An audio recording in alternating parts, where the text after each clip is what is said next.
Okay, you've heard the rumors. You've seen the movie Fargo. You think we live in a frozen tundra here year round. Well, you're only half wrong. Just half. Okay? I'm Mike Quast with the Home 701 team. This is my wife, Lana. We are here going to strip away the Chamber of Commerce gloss, and we're going to talk a little bit about the wind, the isolation, the bugs, the traffic, and we're going to talk to you about, despite all that, thousands of people are moving to this area and they're not leaving. All right, so let's get to it.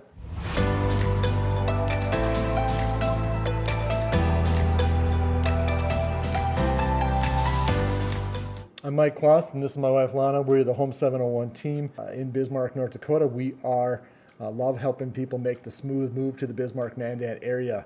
So if we can be of help, our contact information is below. Give us a call, send us an email, send us a text, or set up a Zoom meet and let us help you make that smooth move to the Bismarck Mandan area. All right, let's get at it. Okay, so first I'm going to talk about the cons of living in North Dakota. And in particular, I'm going to talk about more of the Bismarck area, just because that's where we live in year round. Although we travel around the state, this is pretty much universal around the state. But wind, like no joke, the wind is horrible here at times. It can be 40, 50, 60 miles an hour. It's almost never just quiet. So if you're thinking, I'm not going to lie to you and say, yeah, it's not windy here. No, it is. It's windy here. This is the plains. This is the Great Plains of the America. I mean, there's not a lot of trees. There's a ton of wind. And in the winter, when it gets cold, that drives the temperature from like 20 degrees above zero. When you put the wind into play, it can make the wind chill drop down to like negative 20 degrees below zero. Okay, so that really makes it cold. I mean, you can't be outside very long, so it's actually pretty critical. And it also is windy in the summer, right? So sometimes you have, hot, real windy days, so that happens too. Winter seems like it'll last forever here. There's a kind of a joke. There's 4 seasons here in North Dakota. There's winter, almost winter, still winter, and road construction.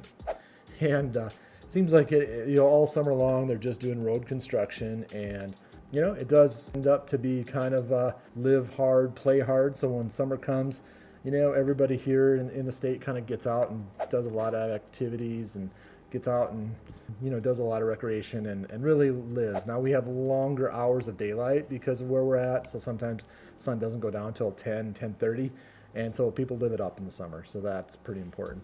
Also, road construction season, it brings us up to, do you know what the state bird of North Dakota is? Well, it's not the meadowlark, is it? It is the meadowlark. How about the state flower?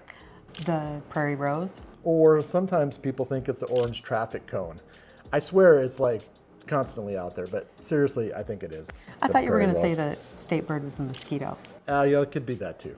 It's not as bad as Minnesota, but we do have a lot of mosquitoes here too. And so not so much in the cities, but out in the countryside, it can be kind of tough there's a lot of bugs out there, especially the mosquitoes. Those are the most problematic, but they're kind of everywhere except for, the desert areas. So you probably run across mosquitoes where you're at, so you kind of know what I'm talking about. But they're fairly significant.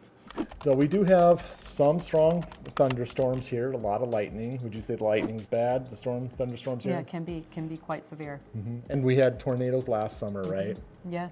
There was a bad one that actually ran through a town and wiped out the town, and I think it caused some injuries and deaths, actually. But that's a rare event. I mean, we're not the same as like Tornado Alley down in the middle of the country. We do have some, but it's a rare situation where the tornadoes affect the town. We are isolated. How far are we from Minnesota, Minneapolis area? No, it's about a 3-hour drive. Maybe 6 hours. I had 3 hours to Minneapolis. You'd have to probably be going 120 miles an hour. Oh, back up. No, erase. Don't do that part. I thought you said Minnesota. Okay, true. I did say Minnesota, so my fault. To Minneapolis, it is 6 hours. To Minnesota, she's right, it is 3 hours. But Minneapolis, to get there in 3 hours, you would have to drive 140 miles an hour or so. But so it's about a 6 hour drive to Minneapolis. How far into Billings? Roughly 5? Yeah, somewhere. 6 hours, something like that too. So that's a ways. So east and west, we're about 6 hours from a big city.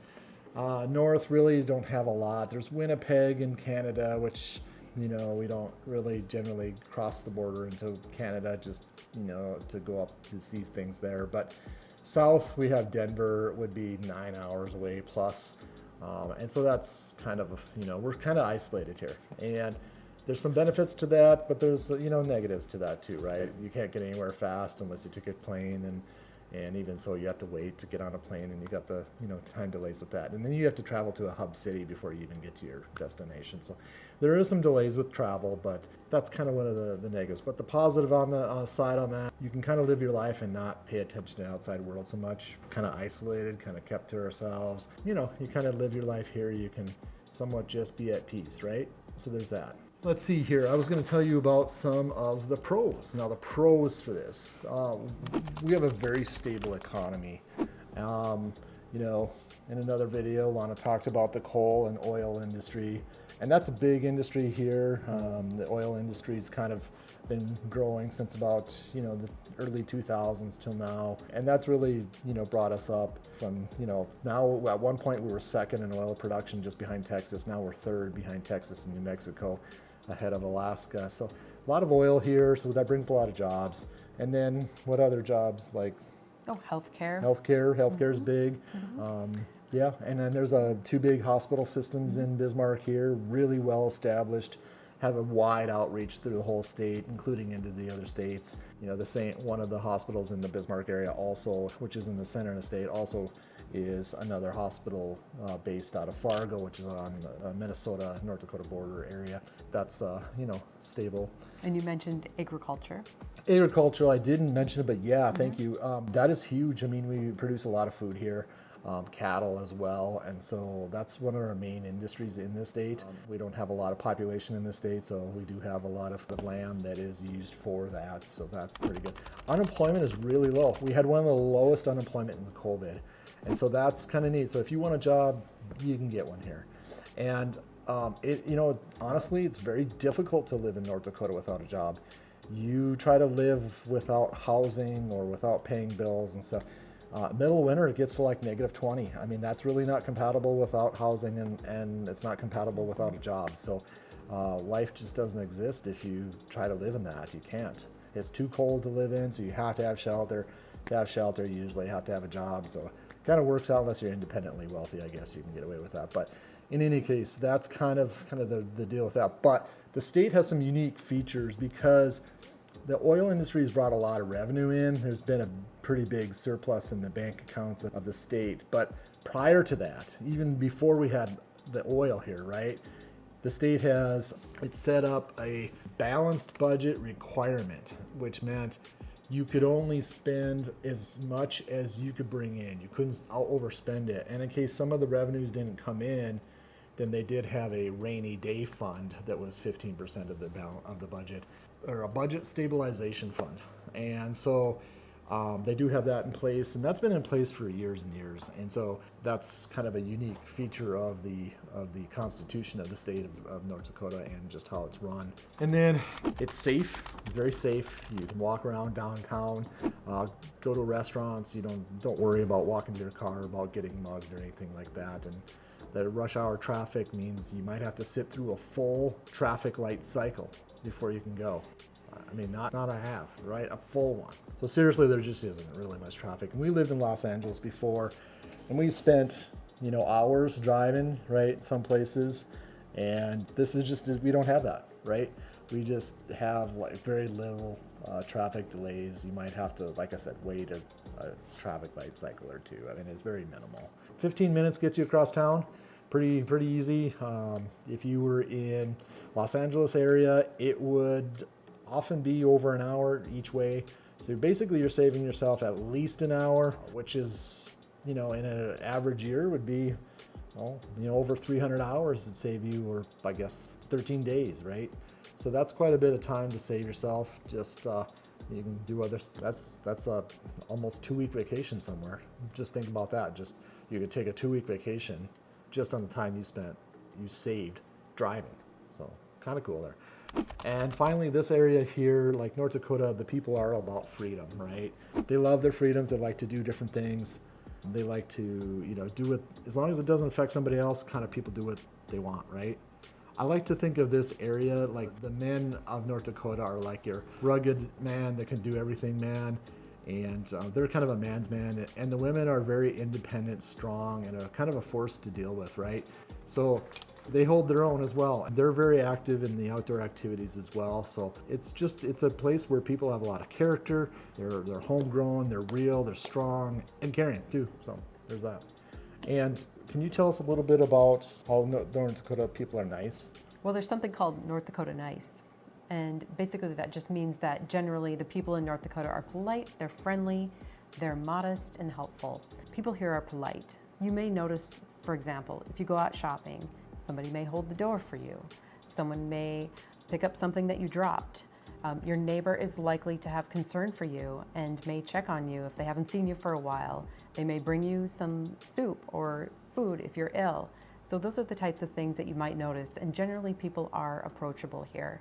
And you might notice that there's a quiet helpfulness. Rather than doing some grand gesture, they may do something small to show kindness to somebody else. Like they might shovel your walkway or do something that's thoughtful out of the blue rather than something big. Those are the things that I've noticed living here. Yeah, and we have a friend who has a daughter who has cancer and is being treated, and so can you tell us a little bit more? What did they put on for her? Yeah, they did a fundraiser, and people put together baskets of things to sell, and this has happened many times for people that are ill. People come together and put things together that could be auctioned off, and they raise money for people. And it's nice to see people getting together to help others. Yeah, and we're not too far away that you couldn't travel to like the Mayo Clinic, so I think that's what they were doing. But the community and the friends all gathered around and got together and supported them, and that's what this community is about. So if that's for you, this is what we're about here in North Dakota. So you should check us out. If it's not for you, that's okay too. We can't take everybody, nor do we want to have everybody. We just want the good people here, right? The real people. Don't want all that crap. So you know what I'm talking about. So come on down, give us a call, shoot us a text, send us an email, let us help you make that smooth move here. Thanks.